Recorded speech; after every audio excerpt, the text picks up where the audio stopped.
আসসালামু আলাইকুম প্রিয় কৃষক ভাইয়েরা, আমার চ্যানেলে আপনাদের স্বাগতম। আজকের ভিডিওতে আমরা আলোচনা করব আমন ধান চাষের সবচেয়ে কার্যকর কীটনাশকগুলোর একটির জৈবিক নিয়ে। এটা কি, কিভাবে কাজ করে, কোন পোকায় দেবেন, কতটুক দেবেন এবং কখন দেবেন, সবকিছু আজকে বিস্তারিত জানবো।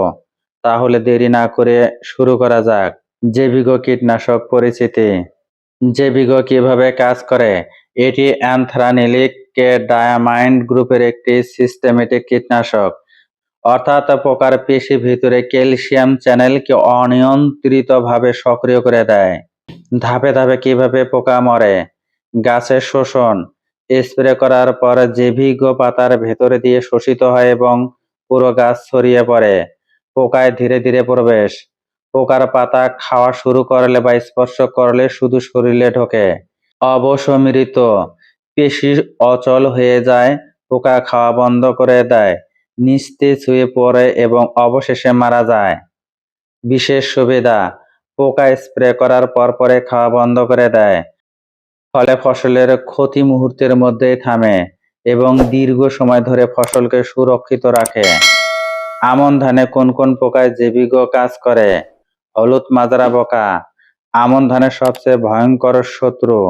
ক্ষতির ধরন: চারা অবস্থা আক্রমণ করলে ডেড হার্ট, অর্থাৎ গাছের মাথা পাতা শুকিয়ে মরে যায়।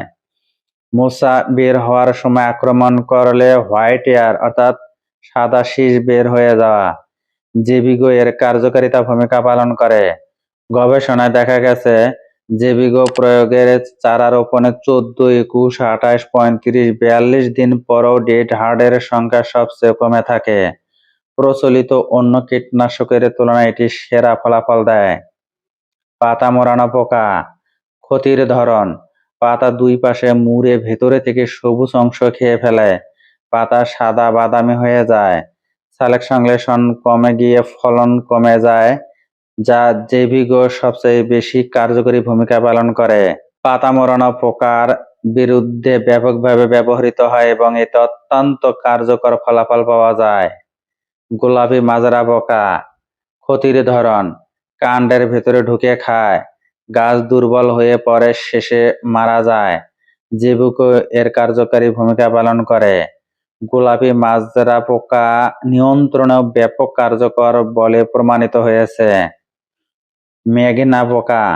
মেঘনা পোকা বা স্পাইটওয়ার্ম কচি দানার আক্রমণ করে দুধ টেনে খায়, ফলন ও মান উভয়ে কমে যায়।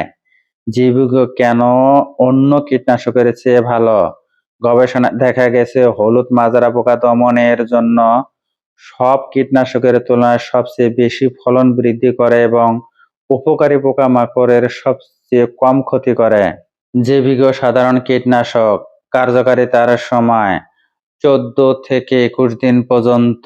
জৈবিক ব্যবহারের মাত্রা পদ্ধতি: প্রতি লিটার পানিতে 0.3 থেকে 0.4 মিলি হারে স্প্রে করতে হবে। প্রতি একরে 60 থেকে 75 মিলি জৈবিক মিশ্রণ করে স্প্রে করতে হবে। প্রতি হেক্টরে 150 মিলি হারে স্প্রে করতে হবে। প্রতি একরে পানির পরিমাণ 150 থেকে 200 লিটার। দানাদার ফর্মুলেশন: কখন স্প্রে করবেন? আমন ধানের মৌসুম অনুযায়ী চারা রোপণে 15 থেকে 30 দিনের মধ্যে স্প্রে করতে হবে। এই সময় হলুদ মাজরা পোকার ডিম ফোটার আগে স্প্রে করতে হবে। প্রতিরোধকমূলক স্প্রে দিন। ডেড হার্ট লক্ষণ দেখা দিলে সাথে সাথে স্প্রে করুন। কুশি থেকে থোর বের হওয়ার সময়, অর্থাৎ 40 থেকে 60 দিন পরে স্প্রে করুন। পাতা মোড়ানো পোকার আক্রমণ বেড়ে যায় এই সময়। পাতায় সাদা দাগ বা পাতা মোড়ানো দেখলে স্প্রে করুন। শীষ বের হওয়ার সময়, অর্থাৎ 65 থেকে 80 দিন চারার বয়স হলে স্প্রে করুন। এ সময় হোয়াইট এয়ার, অর্থাৎ সাদা শীষ থেকে বাঁচতে স্প্রে করুন। এ সময়ে স্প্রে সবচেয়ে গুরুত্বপূর্ণ। সেরা স্প্রের সময় বিকাল 4টা থেকে 6টার মধ্যে স্প্রে করুন। মনে রাখুন, বৃষ্টির আগে বা পরে স্প্রে করবেন না।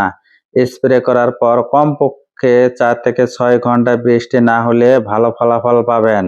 ফসলের নিরাপত্তা ও অবশিষ্টাংশ: গবেষণায় প্রমাণিত হয়েছে যে ধান তোলার সময় খড়, তুষ ও বাদামি চালের এর কোনো অবশিষ্টাংশ পাওয়া যায়নি, অর্থাৎ সঠিক নিয়মে ব্যবহার করলে চালের কোনো ক্ষতিকর উপাদান থাকে না। ফসলে কাটার কমপক্ষে 14 দিন আগে স্প্রে শেষ করুন। তো কৃষক ভাইয়েরা, আশা করি আমন ধান চাষে জৈবিক কীটনাশকের ব্যবহার সম্পর্কে আজকে বিস্তারিত জানতে পারলেন। হলুদ মাজরা পোকা, পাতা মরানো পোকা সহ যে কোনো মাজরা পোকার আক্রমণ থেকে আপনার ধান সুরক্ষায় জৈবিক সঠিক সময় সঠিক মাত্রায় ব্যবহার করুন, ইনশাল্লাহ ভালো ফলন পাবেন। ভিডিওটি দেখে যদি বিন্দু পরিমাণ উপকারে আসে, ভিডিওটি অন্যদের মাঝে শেয়ার করে দিবেন। ধন্যবাদ।